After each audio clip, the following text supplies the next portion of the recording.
Hello class. Today we shall discuss about the National Advisory Committee which was formed in the year 1992 and the committee tabled its report in the year 1993 in a span of 1 year. This committee is popularly known as Yashpal Committee because of the fact that it was being led, or we can say that it was formed, constituted under the chairmanship of professor Yashpal. इस committee के बारे में हम अध्ययन करें इससे पहले मैं आपको बता दूं कि आप किसी भी शिक्षक संबंधी परीक्षा की तैयारी कर रहे हैं तो उस दृष्टिकोण से ये कमेटी बहुत महत्वपूर्ण है। इसके बारे में जानना और समझना अति आवश्यक है। We can say that you cannot afford not to know anything about this committee. The committee is also known because of its uniqueness. The report that it tabled, it was titled as Learning Without Burden. ये question शिक्षक संबंधी परीक्षाओं में कई बार पूछा गया है कि लर्निंग विदाउट बर्डन किस कमेटी की रिपोर्ट का नाम था या फिर नेशनल एडवाइजरी कमेटी की रिपोर्ट का क्या नाम था। As you can see, the Professor Yashpal, the report of the committee entitled Learning Without Burden is now regarded as a seminal document in Indian education. इस सेंटेंस से ही ये committee कितनी महत्वपूर्ण है इस बात का आकलन किया जा सकता है। आइए इस कमेटी पे हम विस्तार से चर्चा करते हैं। As long as the introduction is concerned, we all know that the formation of any committee or commission, it requires certain objectives. कुछ चीज़ें होती हैं जिन्हें लेके कोई भी कमीशन या कमेटी का गठन किया जाता है। अगर हम इसकी पृष्ठभूमि की बात करें तो यहाँ पे आप देख पाएंगे of several problems of school education in India, two of them are grave and requires immediate attention. हमारी शिक्षा प्रणाली में जो दोष हैं जिन्हें हमें दुरुस्त करना है, इम्प्रूव करना है, वो तमाम हैं, लेकिन उनमें से दो अति महत्वपूर्ण हैं जिन्हें हमें इमीडिएट अटेंशन पे करनी है। यानी कि दो प्रॉब्लम्स ऐसी हैं जिनके बारे में हमें तत्काल कुछ न कुछ एक्शन लेना है और इन्हीं दो डिफेक्ट्स और ग्रेव प्रॉब्लम्स की वजह से इस कमेटी का गठन किया गया। अब देखते हैं कि ये ग्रेव प्रॉब्लम्स हैं क्या। First, continuous increasing burden of curriculum on children. जैसा कि आप जानते हैं कि इस कमेटी की रिपोर्ट का नाम था लर्निंग विदाउट बर्डन, इन हिंदी भी से बिना बोझ के शिक्षा। तो पहला कारण ये था कि ईयर बाय ईयर, साल दर साल हर साल हम ये देखते हैं कि कैसे जो बच्चे के बस्ते का वज़न है वो दिन ब दिन बढ़ता जा रहा है। ये एक बड़ी ही गंभीर समस्या थी। मैं आपको अगर अपना व्यक्तिगत अनुभव शेयर करूं तो जब मैं प्राइमरी में था या अपर प्राइमरी में था तो I was quite excited to qualify intermediate, क्योंकि मुझे बताया गया था कि उसके बाद से आपको एक या दो ही पुस्तकें लेके जानी पड़ेंगी, आपको पूरा बैग कैरी करने की आवश्यकता नहीं है। तो यहाँ पे आप समझ सकते हैं कि ये समस्या कितनी गंभीर है। दूसरी समस्या क्या थी? Falling standard of education. तो पहला जो ईयर बाय ईयर बच्चों के ऊपर वज़न बढ़ता जा रहा था, करिकुलम लोड, इस कमेटी ने कहा इस चीज़ को, number of notebooks, number of books जो उन्हें कैरी करना पड़ता था from their home to school and then again way back. And second thing, falling standard of education. अब R.K. नारायणा जो कि उस समय के राज्यसभा मेंबर भी थे और वो MHRD मिनिस्टर भी थे, he was the first person who Drew the attention of the government towards this problem and constituted an 8-member committee। ध्यान रखेंगे इस कमेटी के 8 सदस्य थे and the chairman was of course Professor Yashpal। Professor Yashpal अपने आप में काफ़ी बड़ा नाम है, एक बड़ा व्यक्तित्व है। इन्हें पद्मश्री, पद्म भूषण और अनेकों प्रकार के पुरस्कार दिए जा चुके हैं। तो मेरा आपसे आग्रह होगा कि ये वीडियो देखने के बाद आप एक बार प्रोफेसर यशपाल के बारे में गूगल कर लें, ताकि इनसे संबंधित आपको महत्वपूर्ण तथ्य मालूम हो पाएँ। अच्छा, आगे बढ़ते हैं हम। Committee, the committee studied the prevalent curriculum and text books constructed by the NCERT and CBSE and that of other states, as well as consulted the school teachers, principals, chairman of education boards and educationists of the country। अब ये committee करती क्या है? इन दो समस्याओं को ध्यान में रख के, किन दो समस्याओं को? बच्चों के ऊपर लगातार बढ़ रहे बोझ को और निरंतर शिक्षा के गिरते हुए मानक को, स्टैंडर्ड को। ये कमेटी सबसे पहले एनसीईआरटी और सीबीएसई द्वारा जिन पाठ्य पुस्तकों और करिकुलम का निर्माण किया जाता है, ये उसका अध्ययन करती है। साथ ही साथ अन्य राज्यों में जो पाठ्य पुस्तकें चल रही हैं और जो उनका करिकुलम है, ये उसका अध्ययन भी करती है। और उसके बाद स्कूल के टीचर्स से वार्तालाप करती है, उन्हें कंसल्ट करती है, उनसे विचार विमर्श करती है, प्रधानाचार्यों से बातचीत करते हैं, ये चेयरमैन ऑफ एजुकेशन बोर्ड्स, उनसे बात की जाती है, और साथ ही साथ जो हमारे देश के प्रमुख शिक्षाविद हैं, एजुकेशनिस्ट्स हैं, उनसे बात किया जाता है कि कैसे हम इस समस्या का समाधान ढूंढें। और जो भी वार्तालाप होती है, या फिर हम यूँ कहें कि जो भी फाइंडिंग्स होती हैं इस कमेटी की, ये कमेटी उन्हें एक रिपोर्ट बनाकर टेबल करती है गवर्नमेंट ऑफ इंडिया को। देखिए, learning without burden. Learning without burden is the name, it's a title that was given to the report of this committee. The committee tabled its report titled Learning Without Burden before the government on July 15th, 1993। और इस report को हम 5 parts में divide कर सकते हैं।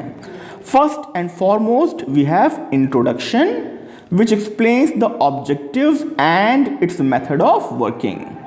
पृष्ठभूमि में ये ऑब्जेक्टिव्स को डिनोट करते हैं कि इसके क्या ऑब्जेक्टिव्स थे इस कमेटी के बनाए जाने के, और इनका मेथड ऑफ वर्किंग क्या है, इन्होंने कैसे कार्य किया है। सेकेंड पार्ट में which is titled problem of curriculum load, और ये चर्चा करता है विस्तार say about school education and it's problems, और साथ ही साथ it also explains the terms like academic burden and levels of education. Third part, it deals with roots of the problem. Fourth one में हम बात करते हैं रिकमेंडेशंस की, यानी कि इन गंभीर समस्याओं के समाधान के लिए ये कमेटी क्या रिकमेंड करती है, क्या सुझाव देती है। और फिर 2-3 पन्ने का कुछ दस्तावेज है जिसे हम बोलते हैं अपेंडिक्स, जहाँ पे इस कमेटी के गठन कराने के आदेश पत्र की प्रतिलिपि भी हमें मिलती है। अच्छा, अब देखते हैं इसका मेन ऑब्जेक्टिव क्या था।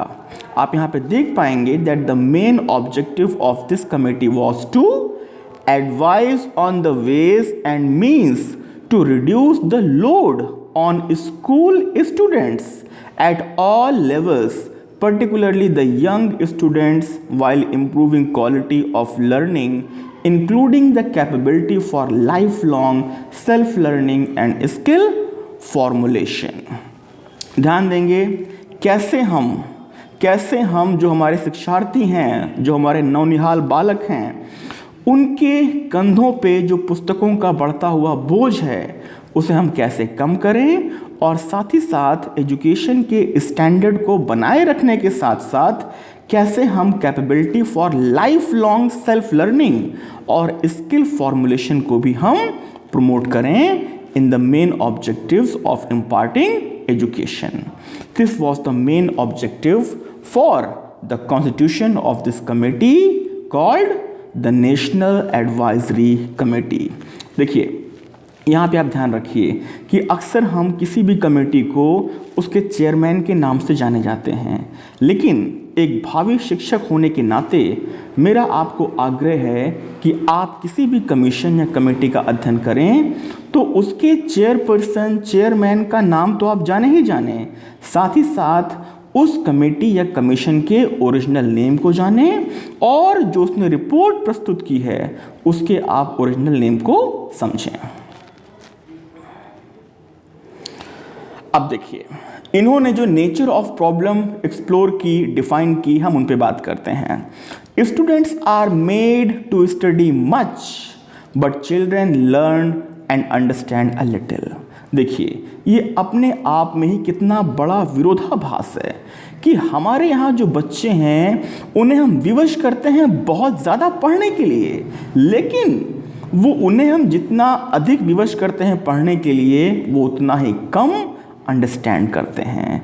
यानी कि academic burden is increasing but education level is decreasing. Second thing, इस कमेटी ने ये भी पता लगाया कि जो बच्चे हैं उनका जो औसतन भार है, मेरा मतलब है उनके स्कूल बैग का जो भार है वो लगभग 4 kg है, जो कि अपने आप में बड़ी गंभीर समस्या है। Children are forced right from the beginning to do homework and join tuition and different types of coaching classes. As a result, they have little time for recreation. अब देखिए, हमारे जो नौनिहाल शिक्षार्थी हैं उन्हें हम विवश करते हैं एकदम शुरुआत से ही, right from the beginning, मतलब उनके बचपन से ही उन्हें हम होमवर्क देके परेशान करते हैं, उन्हें हम विवश करते हैं कि वो ट्यूशन ज्वाइन करें, कोचिंग क्लासेस ज्वाइन करें, और इसका परिणाम ये होता है कि उनके पास खुद को रिक्रिएट करने के लिए, रिक्रिएशन के लिए बिल्कुल भी समय नहीं बचता। मैंने अपने शिक्षण कार्य के 11 वर्ष के अनुभव से ये जाना है कि ये बात काफ़ी सच है। बच्चे पहले स्कूल से आते हैं, फिर वो कोचिंग जाते हैं, उसके बाद वो जब घर पहुंचते हैं तो उनके पास स्कूल का होमवर्क अलग होता है, कोचिंग का होमवर्क अलग होता है। मैं कई बार ये सोच के सो भी नहीं पाया कि वो कैसे करते होंगे, लेकिन ये समस्याएँ अत्यंत ही गंभीर हैं। Completing the curriculum has become the objective in itself and the teachers are engaged in doing just this. As a teacher, मैंने ये भी अनुभव किया हुआ है कि अक्सर करिकुलम को कंप्लीट करवाना, सिलेबस को कंप्लीट करवाना एनी हाउ आपकी एकमात्र जिम्मेवारी बचती है। यानी आप अपना काम करें, सिलेबस को, करिकुलम को कंप्लीट करें, बच्चे को समझ में आए या ना आए इससे किसी को कोई फ़र्क नहीं पड़ता।